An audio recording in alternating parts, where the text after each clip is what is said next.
Okay, in this episode of Let's Chat Sales, we're going to talk about a classic sales problem, and that is salespeople that talk for too long. You got to cut to the chase, and that's what we're going to talk about here in this episode. I hope it's helpful, and by all means, if you like it, you know what to do. So let's get started. Thanks. Okay, so for this episode of Let's Chat Sales, I want to tackle a specific situation that I ran into the other day, and which I run into all the time. And so with that, it's another episode of Let's Chat Sales. Yes, Let's Chat Sales with my esteemed sidekick, Bob Graham. So Bob, here's the situation. And I run into this a lot. And that is, okay. In this situation, one of my peers and I are talking to a customer, to actually a few customers.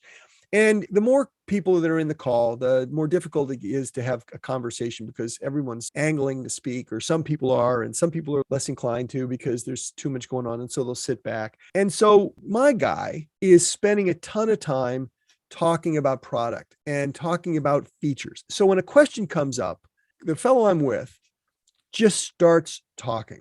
And I guess the theme for this is cut to the chase. That's what I want to get to. That's kind of the theme of this conversation today. And that is, if you're selling, get to the point. If someone wants to ask a question, then give them an answer. Make it succinct. I sometimes call this the question.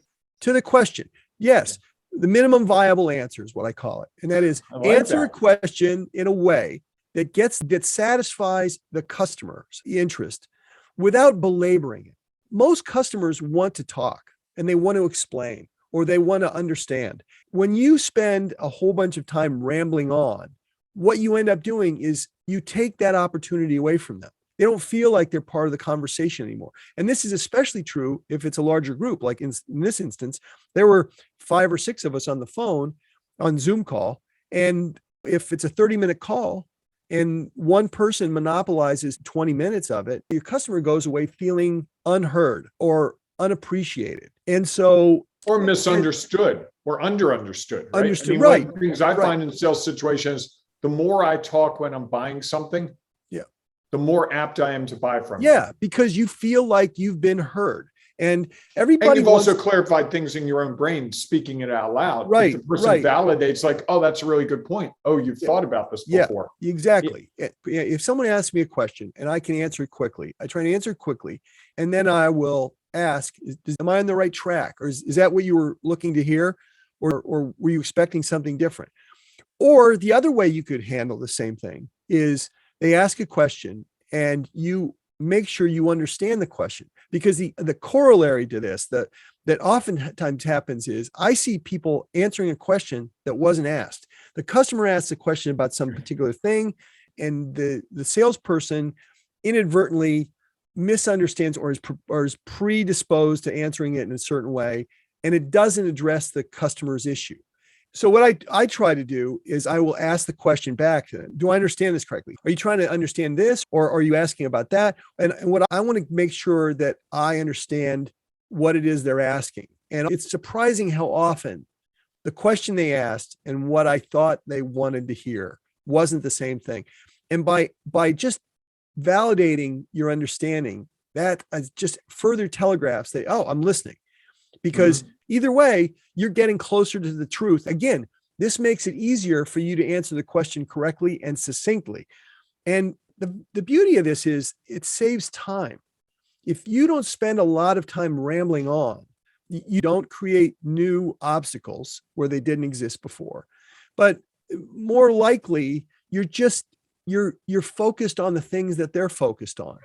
And to the point you made earlier, if you feel like you're being heard, if you feel like you've had a chance to say what's on your mind, you probably are more inclined to come to the conclusion that you want them to come to anyway, on their own. And everybody would rather buy than be sold to.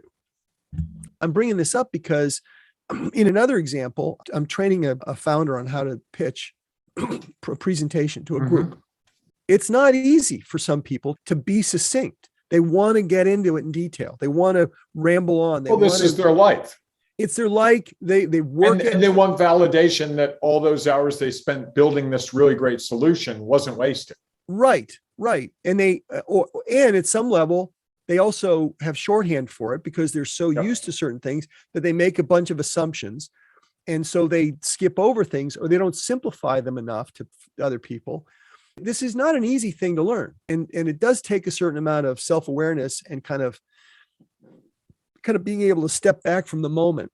I was going to say, I've dealt with some founders who, that no matter what question you ask, they go right to the features list, and their mantra is, I've got 10 features and I'm going to make sure I cram those 10 features down their throat, so that they know that we do this and we do this and we integrate with this software and we do this thing. Yeah. And that's a recipe for disaster, because you're making it very clear to them that you're selling.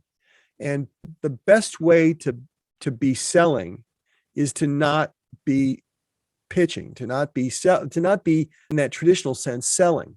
Because so we should name this show "Let's Not Chat Sales." Let's chat. We're chatting about sales, but we're trying to get people to think about it differently than, hey, listen, I've got a feature, you need this feature.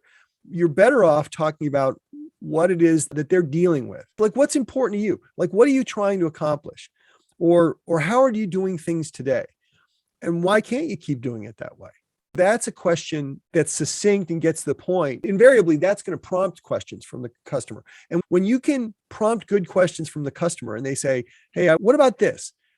And if you can come back with very simple, digestible answers that are satisfying to them, maybe not that you do it, but that you answer the question effectively, what that ultimately conveys is this person's kind of focused on the right outcome, not their outcome, the right outcome. And I just think ultimately you ought to be able to do that in less time. You ought to be able to do that more succinctly. Now, Brendan, if I'm not mistaken, you have a really paper, like a PDF that someone can get a hold of that walks through some of these questions to be asking in this discovery call, right? Yeah. Could you put that in the chat notes for us so that I can, we can access that? Because I know I've used that a number of times, and it makes what we're talking about a little more clear. Like, oh, I didn't realize that. So if you do that, we'd be really happy, because the Let's Chat Sales family is always eager to serve. We'll put that. It's like a set of discovery documents that prompt certain questions and kind of keep you on track. And you know what? Just give you, I got a little geeky on this one. I've now incorporated that into my meeting notes. So when I go and have a customer call, my discovery document is in the meeting notes, so I can see it right there, right then and there. And so it's much easier for me to just add notes or that's awesome. Yeah. So, and it makes it more efficient, and it also helps you find stuff when you're looking for it, because it's uniform. Yeah, exactly. And so, but it's really a great document. I've used it, and I know other people have used it, and it's really a great gift. And there's no charge for that. That's just Brendan being the guy that Brendan is. That's so, you know what, you sound sincere when you say it like that. I was being sincere. So cut to the chase. And that is ultimately, if you can save people time, if you can save yourself time, if you can save your customer time, it has payoff. And being succinct, being crisp, being direct with your answers is helpful. It's kind of rare. And if it's rare and helpful, that's going to set you apart. And it's going to save you time, because if you're not obfuscating the point, I know, big word, your ability to kind of get to the point is going to make it easier for everybody. And if it makes it easier, that's a big part of what customers are looking for. Someone that's easy to do business with, easy to get an answer from, get the right answer from quickly and efficiently. That's going to set you apart. And I think that cutting to the chase, being succinct, being specific, that's all it's helpful. And ultimately, if you're in the sales business, if you're a founder, your objective is to be helpful. And this is one really good way to do it. So make your answers short and sweet. How's that? I like it. And we made this episode short and sweet. Yes, we did. And I think we beat the crap out of that one, don't you? I hope I can come back for another episode of Let's Chat Sales, Brendan. Thank you, Bob. As always, it's a pleasure. Right? Talk soon.